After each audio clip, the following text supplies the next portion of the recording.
Bismillahirrahmanirrahim. Alhamdulillahilladzi jama'ana fi rawdatin min riyadil jannah. Ashhadu an la ilaha illallah wahdahu la syarikalah. Wa ashhadu anna sayyidana Muhammadan abduhu wa rasuluhu wa la nabiyya ba'dah. Allahumma salli wa sallim wa barik ala sayyidina wa maulana Muhammadin Abi Zahra Fatimah wa ala alihi wa ashabihi wa dzurriyyatihi wa atba'ihi ila yaumil qiyamah, amma ba'd. Alhamdulillah wa syukurillah, kita panjatkan kehadirat Allah yang telah mengumpulkan kita di tempat ini, di tempat yang disebut oleh Rasulullah sallallahu alaihi wasallam raudatun min riyadil jannah, satu taman dari taman-taman surga. Kita berharap dan memohon kepada Allah agar selalu dikumpulkan dalam kebaikan dan takwa sampai akhir hayat kita, amin ya rabbal alamin. Salawat dan salam kita haturkan kepada junjungan kita Nabi besar Muhammad sallallahu alaihi wasallam dan kepada seluruh keluarga, para sahabat, zuriat dan pengikut beliau sampai hari kiamat nanti. Hikmah yang ketiga daripada Al-Hikam Al-Ata'iyah. Berkata Al-Imam Ahmad bin Athaillah rahimahullah wa nafa'ana bi ulumih, sawabiqul himam la takhriku aswaral aqdar.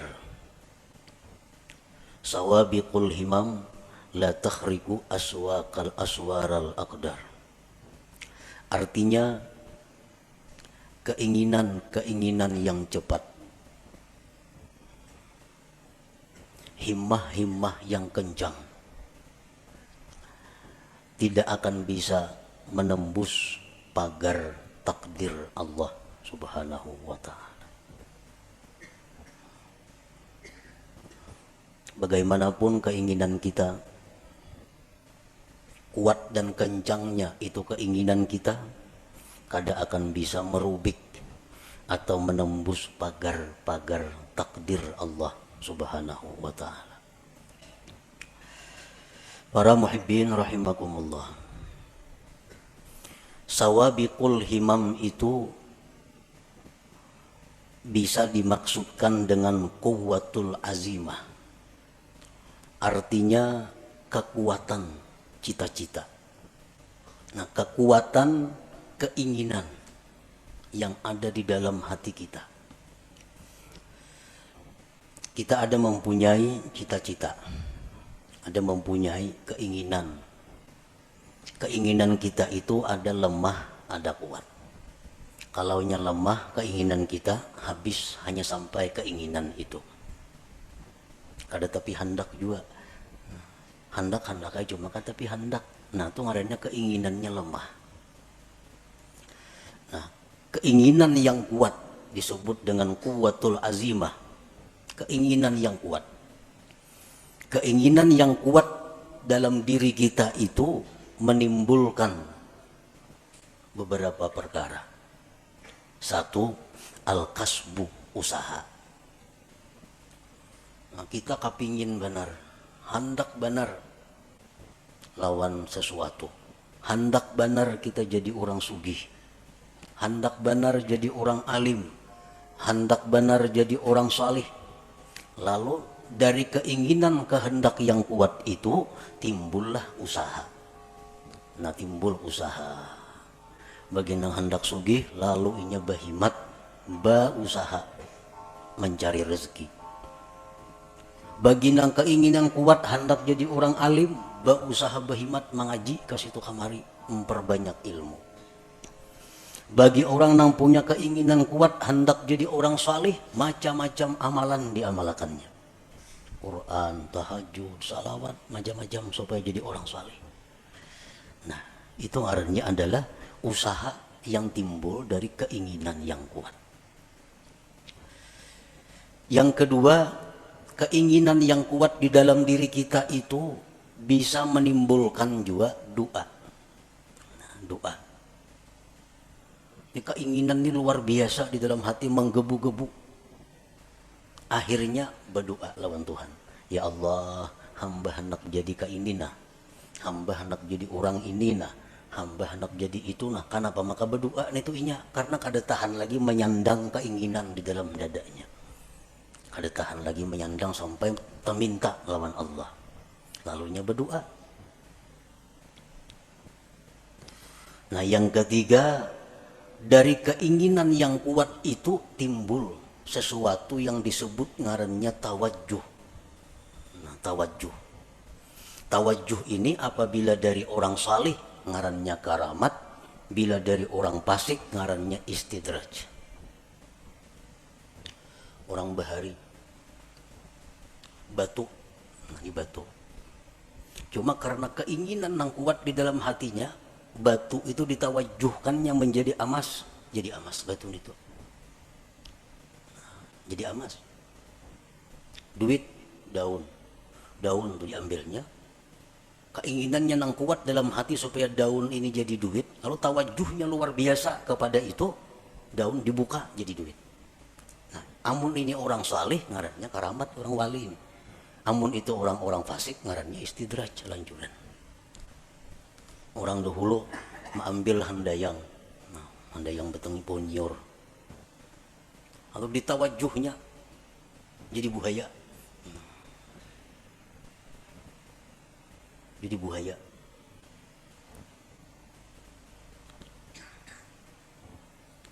Kenapa bisa jadi buaya? Maka handayang nyor, karena nang ini orang punya keinginan kuat di dalam hatinya supaya jadi buaya, lalu timbul tawajuh yang kuat, nah jadi buaya. Nah jadi 3 macam itu usaha tadi, doa atau tawajuh itu berasal dari kekuatan cita-cita di dalam hati kita. Nah kekuatan cita-cita di dalam hati kita yang menimbulkan usaha atau menimbulkan doa atau menimbulkan tawajuh tadi, la yahsulu kullun minha idza aradal aqdar, semuanya itu kada akan berhasil apabila berlawanan dengan takdir Allah. Bila mana berlawanan dengan takdir Allah, cita-citanya kuat hendak jadi orang sugih, lalu inya berusaha macam-macam buka usaha. Kalau takdirnya orang ini jadi miskin, usahanya selalu gagal. Kayak apa aja kuatnya keinginan kita, kayak apa aja usaha kita itu banyaknya, kada akan bisa menembus pagar takdir Allah. Kalau sudah kita ditakdirkan jadi orang miskin, kada kawa. Usaha apa aja dijalankan, kada mau cocok, kada mau berhasil. Siang malam buka usaha, macam-macam cabang usaha, nya kehendakan jadi orang sugih, kada kawa. Kalau kada didukung, diperintah, disesuaikan dengan takdir Allah subhanahu wa ta'ala. Nah itu salah satu maksud tadi, sawabikul himam la takhriku aswaral aqdar. Doa, cita-cita yang kuat di dalam hati, akhirnya berdoa, saling panjangan doa, tetangis-tangis berdoa. Tapi kalau takdir kada mendukung, doa kada akan jadi apa-apa, doa kada akan diterima, doa kada akan berhasil apabila berlawanan dengan takdir Allah. Kita ditakdirakan sakit, semalaman kita berdoa supaya sehat, kan mau kabul doa, karena takdir sudah berdahulu. Belum kita berdoa sudah ada takdir kita sakit. Nah, jadi doa kita kayak apapun hebatnya, walaupun doa dari nabi, doa dari wali, ismul a'zam macam-macam dibaca, kadang mau berhasil kalau itu sudah bertentangan dengan takdir Allah. Bagaimanapun hebatnya, kencangnya, kada akan bisa menembus pagar takdir Allah Ta'ala itu. Nah tawajuh kayak itu juga, tawajuh kayak apapun orang mentawajuhkan sesuatu, dia giling-giling batu berjam-jam kada jadi emas juga, padas tangan. Nah kalau takdirnya kada ada. Nah kalau nang takdirnya memang jadi, beberapa japa aja ditawajuhnya itu batu jadi emas. Jadi usaha, doa, tawajuh la yahsulu kullun minha, tidaklah berhasil seluruhnya itu idza aradal aqdar, bila bertentangan dengan takdir Allah Subhanahu wa taala. Kenapa usaha, doa, tawajjuh tadi kada berhasil bila berlawanan dengan takdir? Li'annaha min jumlatil asbab. Karena itu usaha, doa, tawajjuh itu termasuk bagian daripada asbab itu. Bagian dari sebab. Wal asbab la tu'athir, asbab itu kada memberi bekas. Nah, asbab memang kada memberi bekas. Doa misal, kita berdoa kabul, pandirannya benar aja kabul tuh, kisahnya kabul. Padahal memang takdir Tuhan, memang takdir Tuhan. Kalau asbab itu kada memberi bekas napa-napa, doa kah, usaha kah, tawajjuh kah, ngarannya gini sebab, dan sebab itu kada memberi bekas. Pas berdoa aja kabul, kadanya doanya takdir sudah berdahulu bertunggu, takdir sudah berdahulu menunggui. Kalau kisahnya doa nang kabul, padahal ada. Doa itu bagian dari sebab. Wal asbab la tu'athiru, sebab itu kada memberi bekas.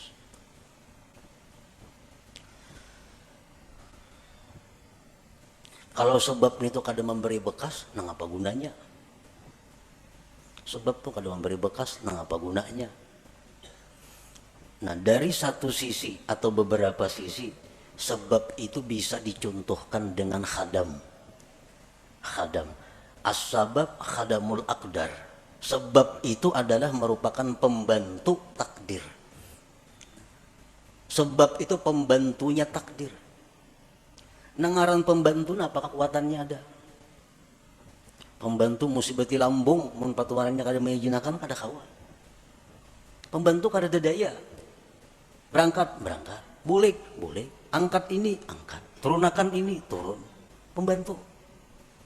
Nah, as-sabab itu khadamul aqdar, khadamnya takdir. Dan dengaran khadam ini diupah, bila baik diganjar pahala, bila jahat diganjar dosa. Nah, jadi itulah adanya sebab ini hanya untuk menimbulkan ganjaran. Kalau mempengaruhi, sebab kada ada sama sekali. Kada mempengaruhi apa-apa, cuma hanya maulah upah, maulah ganjaran. Nah, para muhibbin rahimakumullah, faman i'taqada annal asbab tu'athir fahuwa kafir. Siapa yang mengiktikadkan dalam hatinya bahwa asbab itu memberi bekas, maka dia kafir. Mengiktikadkan di dalam hati artinya meyakini bahwa sebab itu memberi bekas, maka dia kafir. Mbak doakannya lo gila aja, kehati-hatinya kayak itu, makanan doa aku lo gila, kayak doa itu menggila akan inya, sampai ke dalam hatinya meyakini bahwa gara-gara doa inya jadi gila. Nah, ini kafir, karena menganggap doa itu memberi bekas, padahal doa bagian daripada sebab. Wa man i'taqada anna al-asbab tu'athiru biquwwatin ja'alaha Allah biha fa huwa fasik. Barang siapa yang mengiktikadkan di dalam hati bahwa sebab itu memberi bekas dengan kekuatan yang dijadikan Allah padanya, maka dia orang fasik. Ujarnya, sebab itu kada memberi bekas. Cuma di dalam sebab itu ada kekuatan yang diandak Allah, akhirnya memberi bekas. Nah, ini fasik. Contohnya lagi pisau itu kada melukai jarinya. Tetapi karena di pisau itu ada kekuatan yang diletakkan Allah di situ, lalu pisau itu jadi melukai. Nah, ini orang fasik ngarannya, kalau i'tikad seperti itu.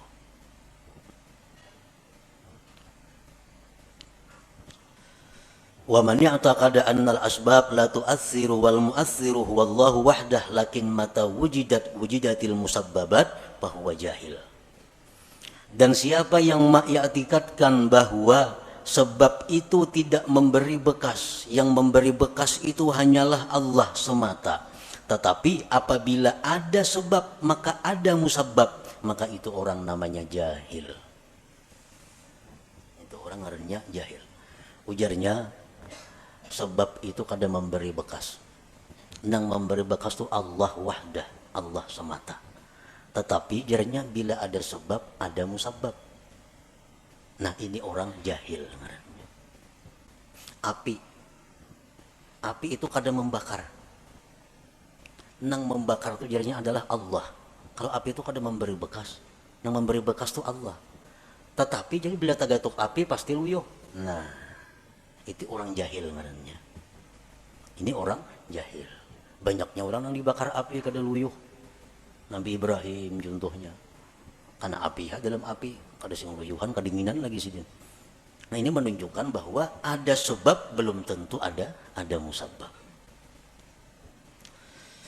Wa man i'taqada anna al-asbab la tu'athir wal mu'athir huwa Allah wahdah wujudus sabab la yulazimu wujudal musabbab fahuwa muwahhid. Siapa yang mengiktikadkan di dalam hatinya bahwa sebab itu tidak memberi bekas, yang memberi bekas itu hanyalah Allah semata, adanya sebab belum tentu adanya musabab, maka itulah orang yang bertauhid sebenarnya. Itulah orang yang bertauhid sebenarnya. Yang memberi bekas itu adalah Allah. Sebab kada memberi bekas. Oleh karena itu ada sebab belum tentu ada musabab. Tagatuk api belum tentu luyuh, tagatuk pisau belum tentu luka, karena itu kada memberi bekas. Yang memberi bekas adalah Allah Subhanahu wa taala. Nah, para muhibbin rahimakumullah.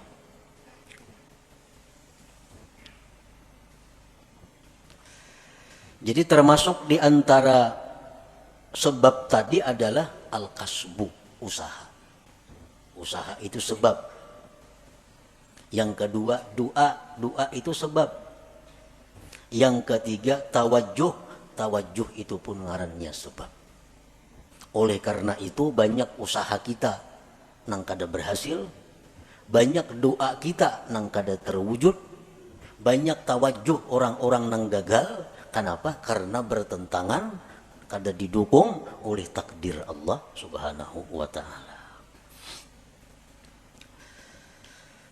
Nah, di dalam masalah usaha tadi, manusia terbagi 4 golongan dalam usaha.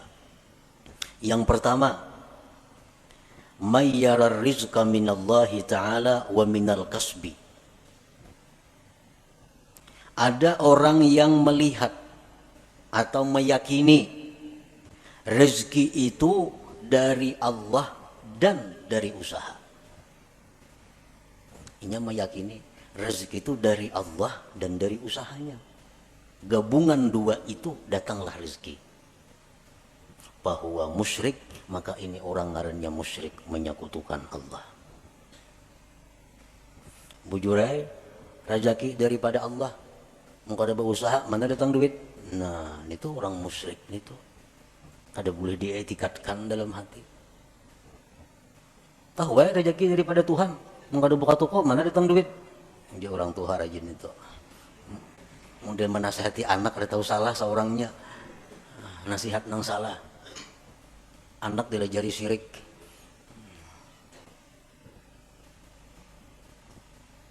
Mayyara rizqa minallah ta'ala wa minal kasbi bahwa musyrik. Yang kedua, mayyara rizqa minallahi ta'ala wa la yadri ayyutihi amla bahwa syakkun munafik. Orang yang melihat atau meyakini rezeki dari Allah, ini sudah tahu rezeki dari Allah, kada daripada yang lain. Rezeki dari Allah. Cuma ini kada tahu. Aku ini diberi Tuhan kah kada kah? Bujur aja rezeki dari Allah. Cuma aku ini adakah jatah kada adakah? Nah, ini orang munafik karanya.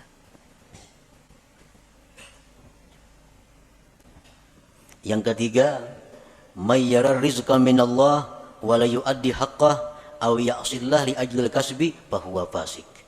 Orang yang mengitikadkan bahwa rezeki itu semata-mata daripada Allah, tetapi dia kadang menunaikan hak hartanya atau dia maksiat kepada Allah karena menjalankan usahanya, bahwa fasik, maka ini orang fasik ngarannya. Mujure hatinya bulat, rezeki dari Allah, bukan dari yang lain-lain. Tapi usahanya ramak rampuk, haram iya jua, nang halal mau jua, usahanya berdusta mau jua, zakat memotong mau jua. Nah, ini orang fasik ngarannya. Yang keempat, mayyara rizqa minallah wahdah wa akhraja haqqahu wa la ya'sillah li ajlil kasbi bahwa mu'minun mukhlis. Orang yang mengetikadkan bahwa rizki dari Allah semata dan dia mengeluarkan haknya dan dia tidak maksiat kepada Allah karena usahanya, maka itulah orang mukmin yang mukhlis, yang murni ngarannya.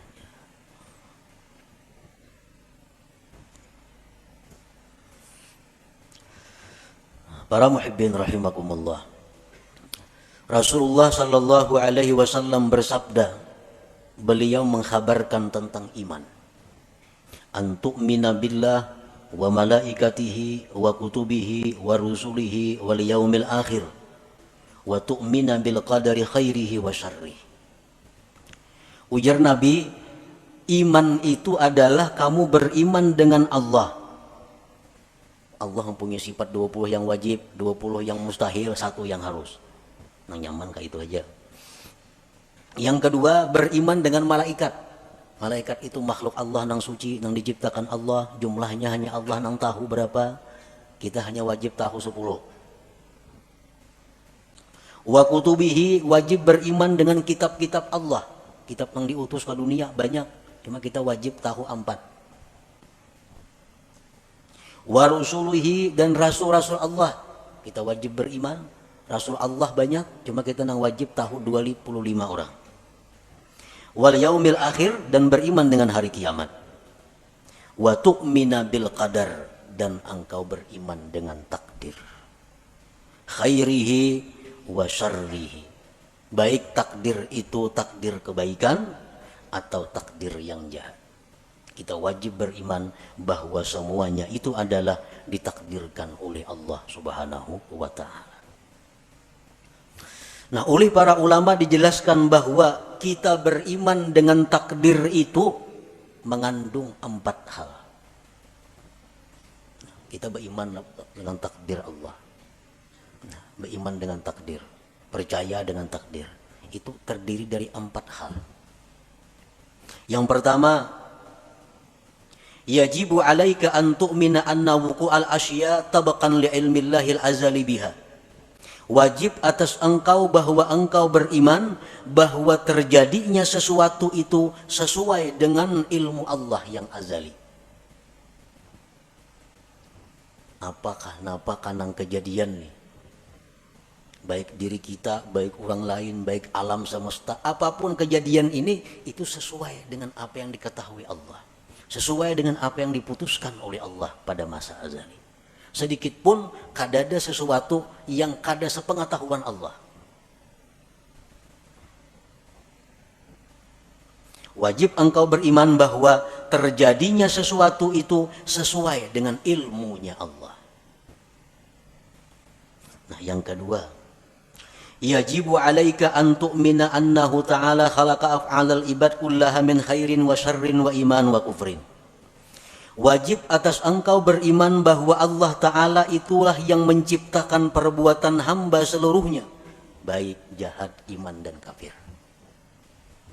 Iman, kafir, baik, jahat, itu semuanya adalah ciptaan Allah. Nah, kita wajib di dalam hati mengetikatkan itu. Innallaha khalaqal khaira wasyarr, Allah menciptakan kebaikan dan kejahatan. Tuba liman khulika lil khair, untung orang yang diciptakan Allah untuk kebaikan. Allah ada maulah surga, Allah ada maulah neraka. Kedua-duanya ulahan Tuhan. Allah menciptakan manusia, ada yang diciptanya untuk menghuni surga, ada yang dicipta untuk menghuni neraka. Ujar Nabi, tuba liman khulika lil khair, beruntung orang yang diciptakan untuk kebaikan.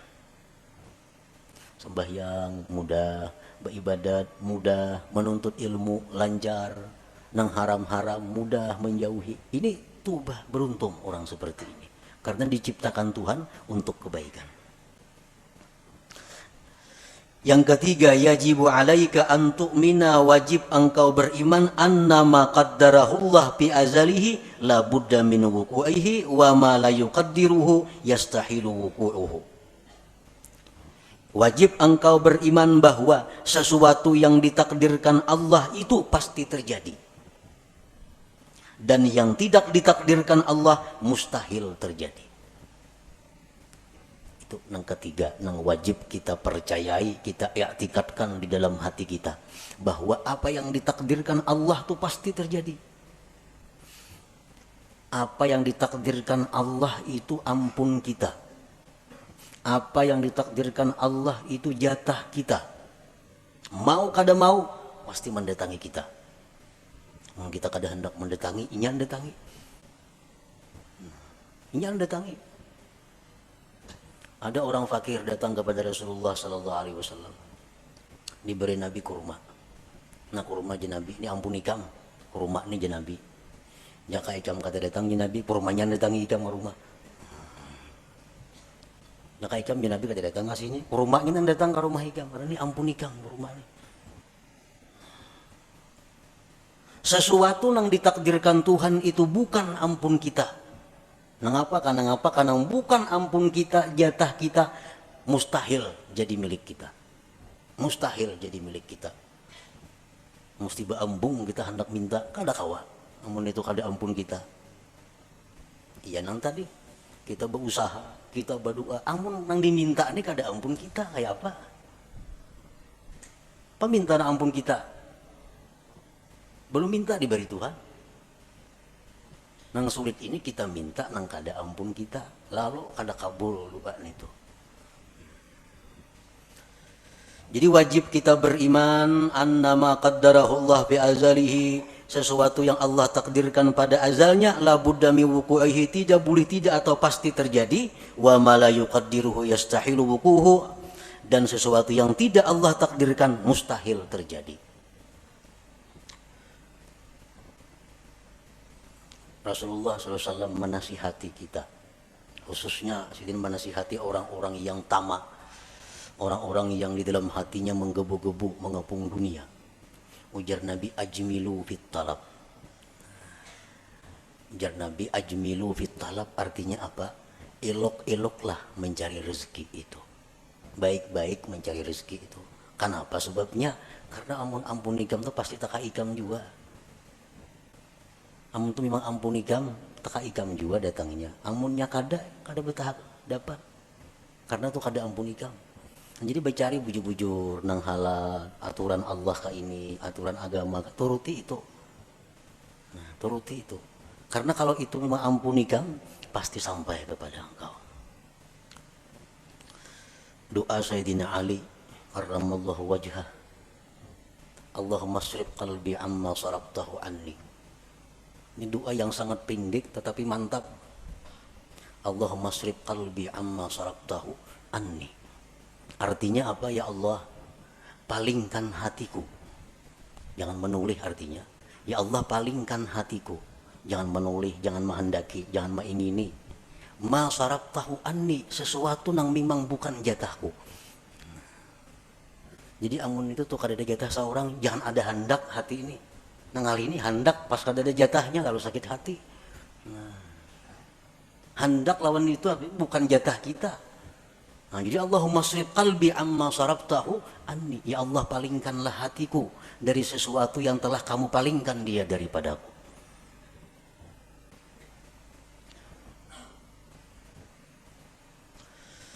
Nah, yang keempat, kewajiban kita terhadap iman tadi, yajibu alaika ridha bima qaddarahullah wa muqabalatuhu bima huwa matlub. Wajib atas engkau ridha dengan yang ditakdirkan Allah dan membetulinya, menyikapinya dengan sesuatu yang dituntut. Karena kita setiap hari ini selalu dihujani oleh takdir, kada henti-hentinya. Sedetik pun kada lepas daripada takdir. Dan takdir yang kita terima dari Allah ini kada lepas daripada empat macam. Yang pertama nikmat. Adalah kita nang lepas daripada nikmat hari-hari. Orang dalam penjara itu dia ada nikmatnya. Nikmat. Yang kedua, bala. Setiap hari kita pasti menerima bala. Yang ketiga, taat. Taat kepada Allah. Yang keempat, maksiat. Nah, ini takdir Allah yang selalu datang kepada kita. Kita ditakdirkan dapat nikmat, ditakdirkan dapat bala, ditakdirkan kawa melakukan taat, ditakdirkan melakukan maksiat. Nah, kita wajib ridha dan menyikapinya dengan sesuatu yang dituntut. Kita hari ini dapat nikmat dari Allah. Karena takdirnya demikian, kita wajib ridha. Membetulinya adalah syukur. Jadi setiap hari kita kadang-kadang kada bersyukur. Setiap hari kadang-kadang kada bersyukur. Karena itu yang dituntut Allah kepada kita, membetuli nikmat yang diterima. Takdir nikmat ini selalu ada kepada kita. Jadi syukur. Yang kedua bala. Bala itu selalu ada. Wajib kita ridha dengan bala itu. Dan menyikapinya bisabri alaih, dengan sabar atasnya. Nah, jadi sabar ini wajib juga setiap hari kita lakukan. Yang ketiga taat. Kita melakukan taat, kita ridha. Ditakdirkan Allah melakukan taat. Dan kita wajib zikrul minnah. Kita wajib mengingat jasa Allah, nikmat Allah, pemberian Allah, pertolongan Allah kepada kita. Jadi kita berbuat taat itu yang kita ingat apa? Taufik Allah. Karena taufik Allah kita mampu berbuat taat ini.